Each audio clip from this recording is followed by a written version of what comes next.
ନୂତନ ଭାବେ ଗଠିତ ବହୁମୁଖୀ ପ୍ରାଥମିକ କୃଷି ସମବାୟ ସମିତି ଗୁଡ଼ିକର ଶୁଭାରମ୍ଭର ଶୁଭାବସରରେ ଆଜି ଏ କାର୍ଯ୍ୟକ୍ରମରେ ମଞ୍ଚରେ ଉପସ୍ଥିତ ଥିବା ମାନ୍ୟବର ମନ୍ତ୍ରୀ ସମବାୟ ବୟନ ହସ୍ତତନ୍ତ ଓ ହସ୍ତଶିଳ୍ପ ଶ୍ରୀଯୁକ୍ତ ପ୍ରଦୀପ ବଳ ସାମନ୍ତ ମହୋଦୟ, ମୁଖ୍ୟ ଶାସନ ସଚିବ ଶ୍ରୀ ମନୋଜ ଆହୁଜା, ପ୍ରମୁଖ ଶାସନ ସଚିବ କୃଷି ଓ କୃଷକ ସଶକ୍ତିକରଣ ବିଭାଗ ଡକ୍ଟର ଅରବିନ୍ଦ କୁମାର ପାଢ଼ୀ, କମିଶନର ତଥା ଶାସନ ସଚିବ ସମବାୟ ବିଭାଗ ଶ୍ରୀ ରାଜେଶ ପ୍ରଭାକର ପାଟିଲ, କମିଶନର ତଥା ଶାସନ ସଚିବ ବୟନ ହସ୍ତତନ୍ତ ଓ ହସ୍ତଶିଳ୍ପ ବିଭାଗ ଶ୍ରୀମତୀ ଗୁହା ପୁନମ ତାପସ କୁମାର, ଉପ ପରିଚାଳନା ନିର୍ଦ୍ଦେଶକ ନାବାର୍ଡ ଡକ୍ଟର ଅଜୟ କୁମାର ସୁଦ, ଭାରତୀୟ ରିଜର୍ଭ ବ୍ୟାଙ୍କ ଆଞ୍ଚଳିକ ନିର୍ଦ୍ଦେଶକ ଡକ୍ଟର ଶାରଦା ପ୍ରସନ୍ନ ମହାନ୍ତି, ସମବାୟ ନିବନ୍ଧକ ଶ୍ରୀଯୁକ୍ତ ସନ୍ତୋଷ କୁମାର ଦାସ ଏବଂ ଏଠାରେ ଉପସ୍ଥିତ ଥିବା ସମବାୟ ବିଭାଗ ତଥା ଅନ୍ୟାନ୍ୟ ସମସ୍ତ ସହଯୋଗୀ ବିଭାଗର ପଦାଧିକାରୀ ବୃନ୍ଦ ଓ ନବନିଯୁକ୍ତ ନୂତନ ଏମ୍ପ୍ୟାକ୍ସ ମାନଙ୍କର ସମ୍ପାଦକ ତଥା ମୁଖ୍ୟ କାର୍ଯ୍ୟନିର୍ବାହୀ ମାନେ ଏବଂ ଏଠି ଉପସ୍ଥିତ ଥିବା ସମସ୍ତ ଚାଷୀ ଭାଇମାନେ, ପ୍ରେସ୍ ମିଡ଼ିଆର ସମସ୍ତ ବନ୍ଧୁମାନେ,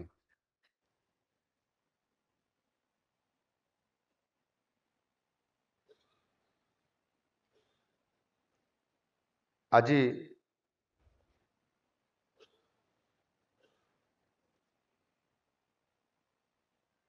ନୂତନ ଭାବେ ସର୍ବପ୍ରଥମେ ଖୋଲା ଯାଇଥିବା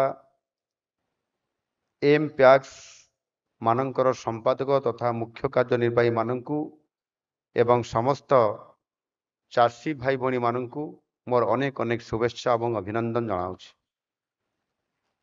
ଆମ ରାଜ୍ୟ ଓଡ଼ିଶା ଏକ କୃଷି ପ୍ରଧାନ ରାଜ୍ୟ। ରାଜ୍ୟର ପ୍ରାୟ 60% ଲୋକେ କୃଷି ଏବଂ ଆନୁଷଙ୍ଗିକ କାର୍ଯ୍ୟ ଉପରେ ସେମାନଙ୍କର ଜୀବନ ଜୀବିକା ନିର୍ଭରଶୀଳ। ତେଣୁ ଆମର ଅନ୍ନଦାତାଙ୍କର ମଙ୍ଗଳ କାମନା କରିବା ପ୍ରତ୍ୟେକ ସରକାରଙ୍କର ଏକ ନୈତିକ ଦାୟିତ୍ୱ ଅଛି। କୃଷକ ସହିତ ପଶୁପାଳନ, ମତ୍ସ୍ୟ ଚାଷ, ବାସଗୃହ, ବୟନ ଶିଳ୍ପ ତଥା ମହିଳାମାନଙ୍କର ପାଇଁ ରାଜ୍ୟ ସରକାର ଅନେକ ଯୋଜନା ପ୍ରଣୟନ କରିଛନ୍ତି। ଏହି ଯୋଜନାକୁ ହିତାଧିକାରୀଙ୍କୁ ପହଞ୍ଚାଇବା କାମ ହେଉଛି ଆପଣମାନଙ୍କର ପରି କାର୍ଯ୍ୟରତ ସଂସ୍ଥା, ଯେପରିକି ପ୍ରାଥମିକ କୃଷି ସମବାୟ ସମିତି କିମ୍ବା ଲ୍ୟାମ୍ପସ୍ ବା larger area multipurpose cooperative society. ଠିକ୍ ସେହିପରି ବୁଣାକାରମାନଙ୍କର ପାଇଁ, ମତ୍ସ୍ୟ ଚାଷୀଙ୍କର ପାଇଁ ମଧ୍ୟ ପ୍ରାଥମିକ ସମବାୟ ସଂସ୍ଥାମାନେ ନିରନ୍ତର ଭାବରେ କାମ କରୁଛନ୍ତି। ଖୁସିର କଥା ଯେ ଆଜି ପ୍ରାୟ 50 ଲକ୍ଷରୁ ଅଧିକ ପରିବାର ବିଭିନ୍ନ ସମବାୟ ସମିତିର ସଭ୍ୟ ଏବଂ ସଭ୍ୟା ସମସ୍ତେ ଅଟନ୍ତି। ଆମେ ଯଦି କୃଷି କ୍ଷେତ୍ରକୁ ବିଚାର କରିବା ତେବେ ଚାଷ କାର୍ଯ୍ୟ ପାଇଁ ସମ୍ବଳ ଠାରୁ ଆରମ୍ଭ କରି ବିହନ, ସାର, କୀଟନାଶକ ପ୍ରଦାନ କରିବା, ଫସଲ ବୀମା ପାଇଁ ସାହାଯ୍ୟ କରିବା ପରି କାର୍ଯ୍ୟ ହେଉଛି ପ୍ରାୟ ସମସ୍ତ ମୁଖ୍ୟ କାମ ହେଉଛି ଆମ ସମବାୟ ସମିତିର। ଏପରିକି ଫସଲର ବିକ୍ରି ବଟା ପାଇଁ ମଧ୍ୟ ସେମାନେ ଏକ ପ୍ରମୁଖ ଦାୟିତ୍ୱ ନିଭେଇଥାନ୍ତି। ଆଜିକାଲି ତ ସବୁଦିନ ଆପଣମାନେ ଖବରରେ ରହୁଛନ୍ତି, ଧାନ କିଣା ପାଇଁ ମଧ୍ୟ ସମସ୍ତେ ଖବରରେ ରହୁଛନ୍ତି।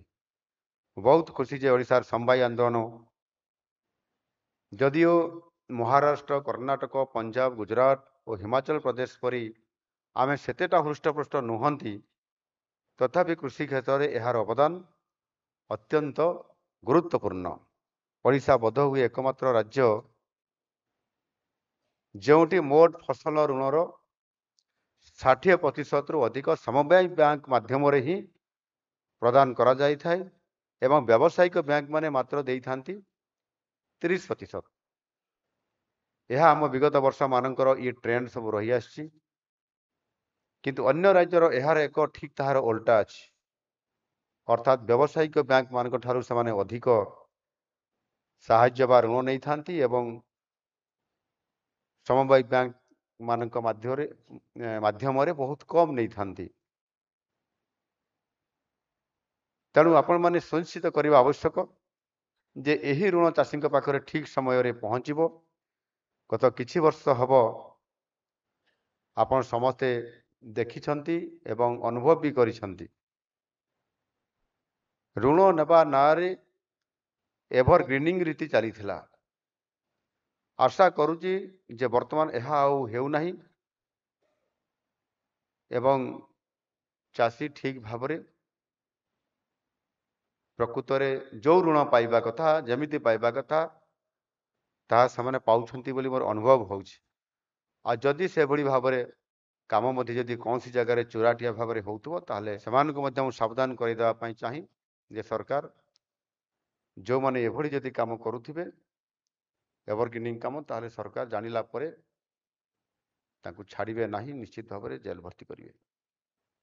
ଏବଂ ମାନ୍ୟବର ଗୃହମନ୍ତ୍ରୀ ଶ୍ରୀ ଅମିତ ଶାହାଜୀଙ୍କୁ ଦେଶର ପ୍ରଥମ ସମବାୟ ମନ୍ତ୍ରୀ ଭାବରେ ସେ ନିଯୁକ୍ତି କରିଥିଲେ। ଏହା ଦେଶ ପାଇଁ ବରଦାନ ସଦୃଶ୍ୟ। ଉଭୟ ମୋଦିଜୀ ଏବଂ ଗୃହମନ୍ତ୍ରୀ ଅମିତ ଶାହାଜୀ ସମବାୟ ଆନ୍ଦୋଳନର ଅତ୍ୟନ୍ତ ଅଭିଜ୍ଞ ନେତୃତ୍ୱ ମଣ୍ଡଳୀ।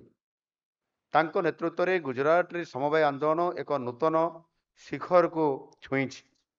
ଆଉ ଆମେ ମଧ୍ୟ ଠିକ୍ ଗୁଜରାଟ ଢାଞ୍ଚାରେ ଗୁଜରାଟରୁ ପ୍ରେରଣା ନେବା ଆବଶ୍ୟକ, ଯାହା ଆମେ ଆଜି ଅନୁଭବ କରୁଛନ୍ତି ଏବଂ ସମବାୟ ଆନ୍ଦୋଳନକୁ ମଧ୍ୟ ସେଇ ଢାଞ୍ଚାରେ ଗୁଜରାଟର ଢାଞ୍ଚାରେ ଆମେ ଘରେ ଘରେ ପହଞ୍ଚାଇବାର ଆବଶ୍ୟକତା ଅଛି। ଆଉ ଆପଣମାନଙ୍କର ସହଯୋଗରେ ସାହାଯ୍ୟରେ ସହାୟତାରେ ଏହା କରାଯାଇପାରିବ। କେନ୍ଦ୍ରରେ ସମବାୟ ମନ୍ତ୍ରଣାଳୟ ଗଠନ ପରଠାରୁ ନିରନ୍ତର ଭାବରେ କେନ୍ଦ୍ର ସରକାର ରାଜ୍ୟଗୁଡ଼ିକ ସମବାୟ ସମିତିର ଉନ୍ନତି ପାଇଁ ଏବଂ ସମବାୟ ଆନ୍ଦୋଳନର ପ୍ରଚାର ପ୍ରସାର ପାଇଁ ପରାମର୍ଶ ଏବଂ ସହାୟତା ମଧ୍ୟ ନିରନ୍ତର ଭାବରେ ଯୋଗାଇ ଦେଇ ଆସୁଛନ୍ତି। ଆମ ରାଜ୍ୟରେ ଶତକଡ଼ା 90% ଅଧିକ କୃଷି ପରିବାରର ସଦସ୍ୟମାନଙ୍କୁ ପ୍ରାଥମିକ କୃଷି ଋଣ ସମବାୟ ସମିତି ଗୁଡ଼ିକ ମାଧ୍ୟମରେ କୃଷି କାର୍ଯ୍ୟ ନିମନ୍ତେ ବିଭିନ୍ନ ପ୍ରକାରର ସେବା ନିରନ୍ତର ଭାବରେ ଯୋଗାଇ ଦିଆଯାଉଛି। ଓଡ଼ିଶାର ଚାଷୀମାନେ 1 ଲକ୍ଷ ଟଙ୍କା ବିନା ସୁଧରେ ଫସଲ ଋଣ ପାଉଛନ୍ତି। 1 ଲକ୍ଷ ଟଙ୍କା ପର୍ଯ୍ୟନ୍ତ ତାଙ୍କର କୌଣସି ସୁଧ ନିଆଯାଉ ନାହିଁ। ଯେତିକି ପଇସା ସେମାନେ ନେବେ ସେ ପଇସା ମଧ୍ୟ ସେତିକି ହିଁ କେବଳ ଯଥା ସମୟରେ ସେମାନେ ଫେରାଇ ପାରିବେ। ଇଏ କଥା ଅନସ୍ୱୀକାର୍ଯ୍ୟ ଯେ ସମବାୟ ସଂସ୍ଥାମାନେ ବହୁତ ବଢ଼ିଆ କାମ କରୁଛନ୍ତି, କିନ୍ତୁ ଏହାର ଆଉ ଗୋଟିଏ ଦିଗ ମଧ୍ୟ ଅଛି, ଯାହା ମୁଁ କିଛି ଦିନ ତଳେ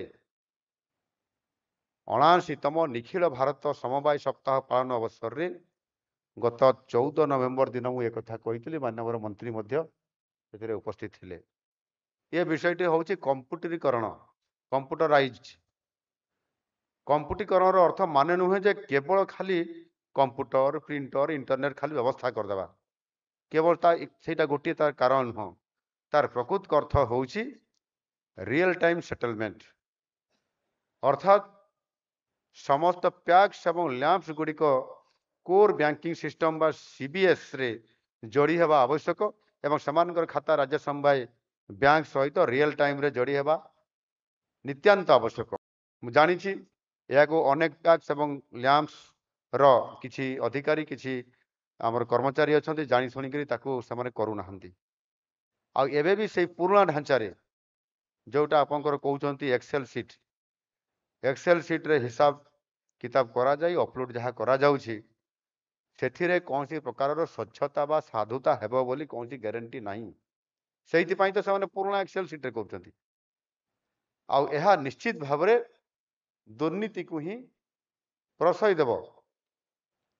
ଆଉ ସେଥିପାଇଁ ମୁଁ ସମସ୍ତଙ୍କୁ ଏଠି ସାବଧାନ କରାଇ ଦେଉଛି ଯେ ସରକାର ଯେଉଁଟା ଚାହୁଁଛନ୍ତି ସାଧୁତା ଆଉ ସ୍ୱଚ୍ଛତା ବଜାଇ ରଖିବା କେମିତି ଦରକାର, ସେଥିରେ ଆପଣମାନେ ସମସ୍ତେ ସାମିଲ ହୁଅନ୍ତୁ। ତାହେଲେ ଆମେ ଆମର ଚାଷୀମାନଙ୍କୁ ଆମେ ନ୍ୟାୟ ଦେଇପାରିବା ଏବଂ ସେମାନେ ଆଉ ଜଟିଳ ପରିସ୍ଥିତି ଦେଇ ଗତି କରିବେ ନାହିଁ। ସିଧାସଳଖ ଆମର ଏଇ ଲ୍ୟାମ୍ପସ କିମ୍ବା ପ୍ୟାକ୍ସ ଜରିଆରେ ସେମାନେ ସମସ୍ତ ପ୍ରକାରର ସୁବିଧା ପାଇପାରିବେ।